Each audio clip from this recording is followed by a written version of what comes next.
The great mosques stand white and silent in the sun, their domes boiling in the heat and turning to bubbling liquid stone. Let's go inside one.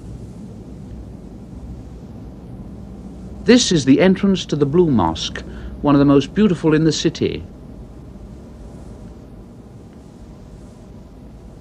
The domes tumbling about in a casual cascade.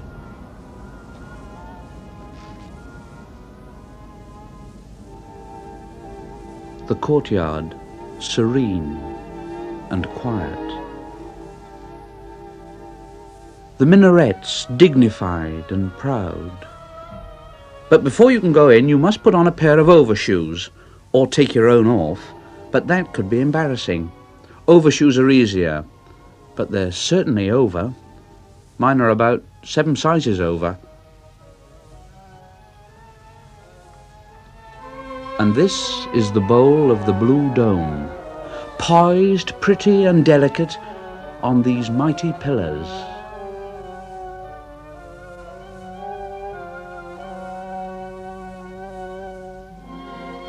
The whole place is a beautiful fusion of blue. Pale blue, sky blue, sea blue, turquoise blue. Soft, soothing, cool blue. And the great open floor is heavily laid with Turkish carpets, wonderful old carpets whose weavers have been dead for 300 years. But the carpets completely deaden any cathedral echo. It's a most comforting and sympathetic atmosphere. And look at this iron spider candelabra. It fumbles its oriental way all over the mosque. And there's a dear old English grandfather clock. It was presented by Queen Victoria to the Turks. It looks beautifully awkward and English here, but it's still going, and I must be going too. Up to the smart end of the city. That's a large new American hotel, where all the large new Americans like to stay.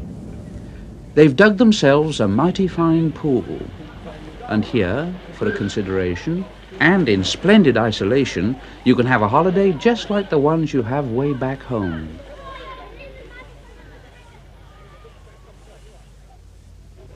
But the great place for a picnic is on one of the Prince's Islands in the Sea of Marmara, an hour-and-a-half steamer ride from Istanbul.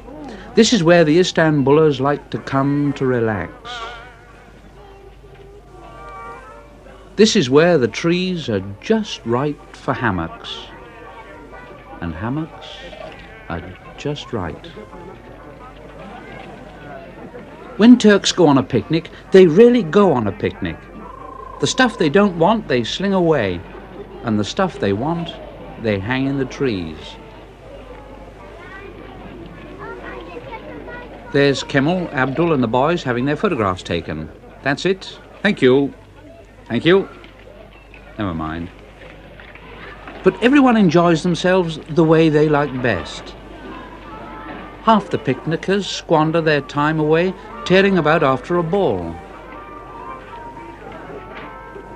And the other half fritter it away in sleeping and swinging.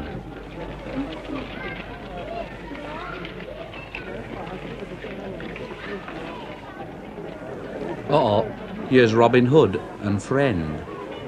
Your merry men, sire, are dancing on the green.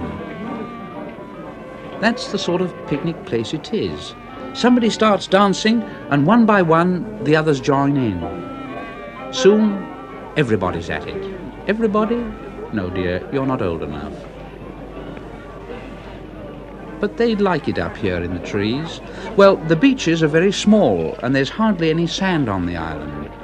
Bathing's not all that easy, and so they stay under the trees.